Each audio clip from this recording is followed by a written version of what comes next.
നാടിൻ്റെ ഒരുമയും ഐക്യവും ജനസമൂഹത്തിൻ്റെ മനസാക്ഷിയിലെ മനുഷ്യത്വം ഇതെല്ലാം ഒത്തുചേർന്നാൽ അതിനോടൊപ്പം സർക്കാരിനും നിൽക്കാനായാൽ അസാധ്യത്തെ സാധ്യമാക്കാം എന്നതാണ് സത്യം. നമുക്കിത് ചെയ്തേ പറ്റുമായിരുന്നുള്ളൂ.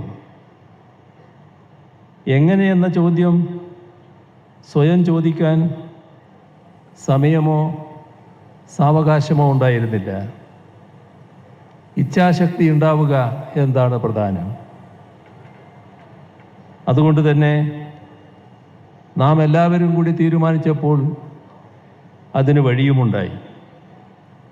അതിൻ്റെ തെളിവാണ് ഇവിടെ ഉയരുന്ന ടൗൺഷിപ്പ്.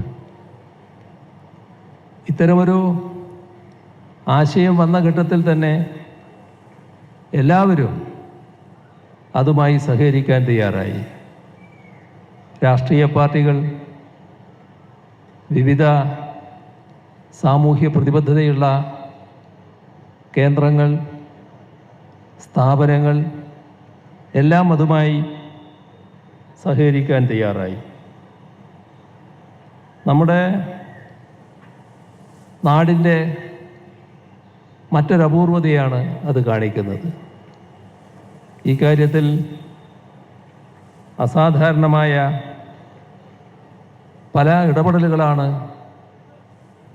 രക്ഷാപ്രവർത്തന ഘട്ടത്തിൽ നാം നടത്തിയത് എന്നത് എല്ലാവർക്കും അറിയാമല്ലോ. ഇവിടെ യോഗത്തിന് വന്നിവിടെ ഇരുന്നപ്പോൾ നമ്മുടെ റവന്യൂ മന്ത്രി ഒരു കുട്ടിയെ എൻ്റെ അടുത്ത് കൊണ്ടുവന്നു. ആ കുട്ടി പുനർജനിച്ച കുട്ടിയാണ്. യഥാർത്ഥത്തിൽ ചളിയിലാഴ്ന്നുപോയ കുട്ടി. മൂക്കിലും വായിലും കൂടി ചളി വലിച്ചെടുക്കേണ്ടി വന്ന ഡോക്ടർമാർ. അത്ഭുതകരമായ നമ്മുടെ ആധുനിക വൈദ്യശാസ്ത്രത്തിൻ്റെ അത്ഭുതകരമായ നേട്ടം അതിൻ്റെ ഭാഗമായി ജീവിച്ചിരിക്കുന്ന കുട്ടി. അങ്ങനെയുള്ള ഒട്ടേറെ സംഭവങ്ങൾ അതുമായി ബന്ധപ്പെട്ട് ഓർക്കാൻ നമുക്കുണ്ട്. നമ്മുടെ എല്ലാ വിഭാഗവും നിമിഷവേഗത്തിലാണ് ഈ ദുരന്തമുഖത്ത് എത്തിയത്. നമ്മുടെ പോലീസോ അഗ്നിശമന സേനയോ പട്ടാളമോ ഒക്കെ എത്തുന്നതിന് മുന്നിൽ തന്നെ നാട്ടുകാർ ആകാവുന്ന രീതിയിലുള്ള പ്രവർത്തനങ്ങൾക്ക് തുടക്കം കുറിക്കുകയും ചെയ്തു. എല്ലാ ആധുനിക സംവിധാനങ്ങളെയും നാം ആശ്രയിച്ചു. സർക്കാർ തന്നെ ഇവിടെ ആസ്ഥാനം എന്ന രീതിയിൽ ആ ദിവസങ്ങൾ പ്രവർത്തിച്ചതും നിങ്ങളുടെ എല്ലാം അനുഭവത്തിലുള്ളതാണ്. എല്ലാവരും സഹകരിക്കുന്നു. എല്ലാം ഏകോപിപ്പിച്ച് നീങ്ങാൻ നമുക്ക് കഴിഞ്ഞു.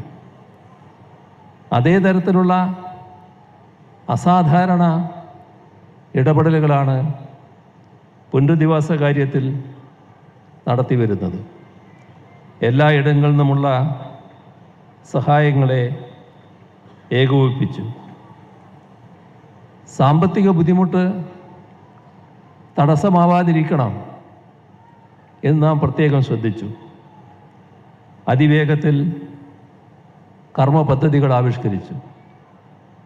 അതുകൊണ്ടൊക്കെ വയനാട്ടിലെ ഈ പുനരധിവാസം മാതൃകയാവും ശ്രദ്ധാകേന്ദ്രവുമാവുകയാണ്.